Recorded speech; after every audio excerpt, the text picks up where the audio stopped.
Random House Audiobooks presents E is for Evidence by Sue Grafton. Read for you by Judy Kaye.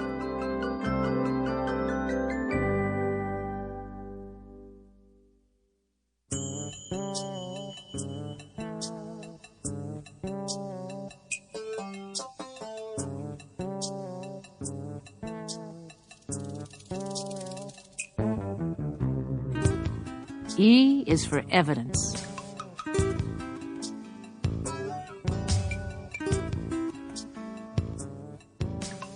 It was Monday, December 27th, and I was sitting in my office trying to get a fix on the mood I was in, which was bad, comprised of equal parts irritation and uneasiness.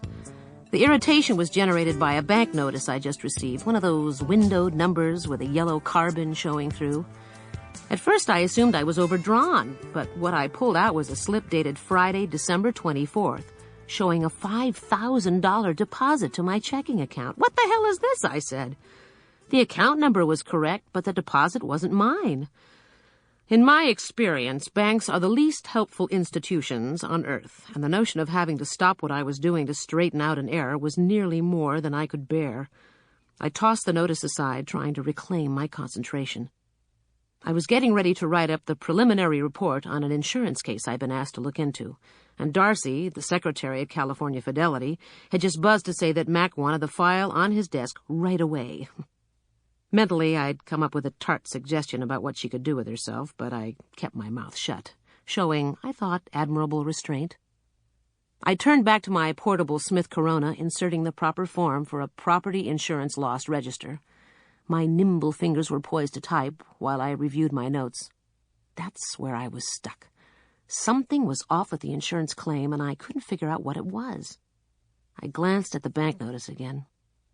Almost with an eye toward the comic relief, I called the bank, hoping the diversion would help me focus on what was bothering me about the claim situation at Wood Warren, a local company manufacturing hydrogen furnaces for industrial use. They'd had a fire out there on December 19th that had destroyed a warehouse. I called the bank and spoke to Mrs. Brunswick. She assured me that a $5,000 cash deposit had been made to my account last Friday through a night deposit box. I told her there must be a mistake. She took my telephone number and said she'd get back to me. I could tell I was in for countless phone calls before the correction could be made. I went back to the task at hand, wishing I felt more enlightened than I did. My mind just kept jumping around. The file on the fire claim at Woodwarn had actually come into my hands 4 days before, late Thursday the 23rd. I remembered that day. I'd been scheduled to have a farewell drink with my landlord, Henry Pitts, at 4, and then take him out to the airport and put him on a plane. He was flying back to Michigan to spend the holidays with his family, some of whom are edging into their 90s. Henry's pushing 81, a mere kid.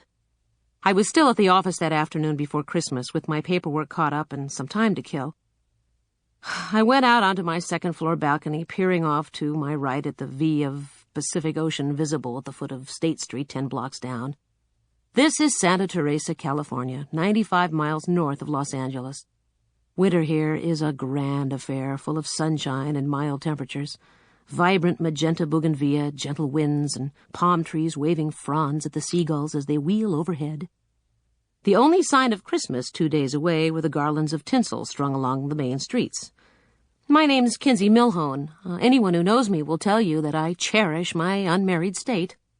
I'm 32, twice divorced, no kids, and no close family ties. My parents were killed in a car crash when I was 5, and I was raised by my maiden aunt, learning self-sufficiency, which loomed large with her. I'm a private detective by trade. Usually I'm perfectly content to do what I do. There are times when I work long hours on a case, and times when I'm on the road, and times when I hole up in my tiny apartment and read books for days. When the holidays come around, however, I find that I have to exercise a certain cunning, lest the absence of loved ones generate unruly depression. Now Henry was leaving town, and even Rosie, who runs the dingy neighborhood tavern where I often eat, was closing down until January 2nd, refusing to tell a soul what she meant to do with herself. I was out there in the world all by myself and had best find a way to look after me. I switched on the answering machine, grabbed my jacket and handbag, and Was just locking up when Darcy Pascoe, the receptionist from the insurance company next door, popped her head in. I had worked for California Fidelity full-time at one point, doing investigations on fire and wrongful death claims.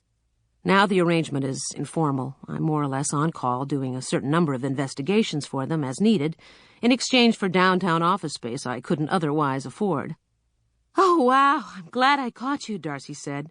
"Mac told me to give you this." She handed me a file which I glanced at automatically. The blank form inside indicated that I was being asked to do a fire scene inspection, the first in months. "Mac did?" I said. Macklin Voorhees is the California Fidelity vice president. I couldn't imagine him handling routine paperwork. "Well, actually, Mac gave it to Andy, and Andy said I should give it to you," Darcy said. She was referring to Andy Motica, the California Fidelity claims manager. There was a memo attached to the file cover dated 3 days before and marked Rush. Darcy caught my look and her cheeks tinted faintly.